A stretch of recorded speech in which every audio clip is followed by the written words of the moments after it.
M S Jalil বা মোহাম্মদ আব্দুল জলিল, জন্ম ৯ ফেব্রুয়ারি ১৯৪২, মৃত্যু ১৯৮৯ ১৯ নভেম্বর। ৯ নম্বর সেক্টরের সেক্টর কমান্ডার।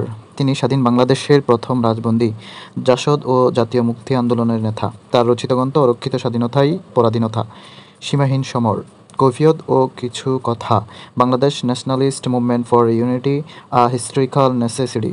মৃত্যু ১৯ নভেম্বর ১৯৮৯, পাকিস্তানের ইসলামাবাদে। মেজর জলিল রাষ্ট্রীয় খেতাব না পাওয়ার কারণ: ১ নম্বর, অল্পদিনের ট্রেনিং নিয়ে গেরিলাদের দেশের ভেতরে অপারেশনের পদ্ধতি সামরিক বাহিনীতে ইন্ডাকশন বলে পরিচিত।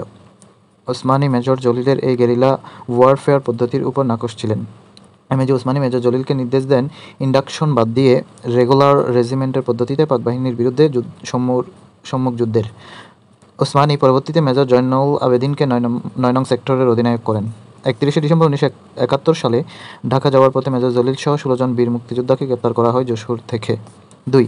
জেনারেল ওসমানী সকল সেক্টর কমান্ডারদের নামের তালিকা জমা দেন। সেই তালিকায় ৯ নম্বর সেক্টর কমান্ডারের নামের স্থানে ছিল মেজর জয়নাল আবেদিনের নাম, যার কারণে মেজর জলিল খেতাব পাননি। এছাড়াও মেজর জলিলের রাষ্ট্রীয় খেতাব না পাওয়ার পেছনে ২টি উল্লেখযোগ্য কারণ খুঁজে পাওয়া যায়। ক নম্বর, স্বাধীনতা পরবর্তী পাকিস্তান সেনাবাহিনীর ফেলে যাওয়া অস্ত্র, গোলাবারুদ ও বাংলাদেশিদের সম্পদ লুণ্ঠনে ভারতীয় সেনাবাহিনীকে বাধা দেওয়ায় তখনকার সরকার মেজর জলিলের উপর ক্ষিপ্ত হয়। মেজর জলিল ভারতীয় বাহিনীর লুণ্ঠনের প্রতিবাদ জানিয়ে প্রধানমন্ত্রী তাজউদ্দিন আহমেদ, মুক্তিবাহিনীর সর্বাধিনায়ক জেনারেল ওসমানী এবং ভারতীয় পূর্বাঞ্চলের সর্বাধিনায়ক জেনারেল আরোর নিকট পত্র লিখেন, যা ১৭ ডিসেম্বর তারিখ তাদেরকে পৌঁছানো হয়। খ নম্বর, মুক্তিযুদ্ধের প্রধান সেনাপতি কর্নেল ওসমানী ও অন্যান্য শীর্ষ নেতৃত্বের সাথে দূরত্ব ও মতবিরোধ। চুকনগর গণহত্যা।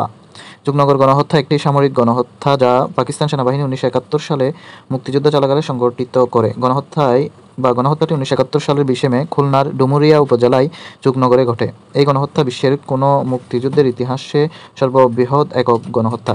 একই সাথে ১০,০০০ মানুষকে হত্যা করা হয়। এখানে ২০১৪ সালে গণহত্যা জাদুঘর স্থাপিত হয়।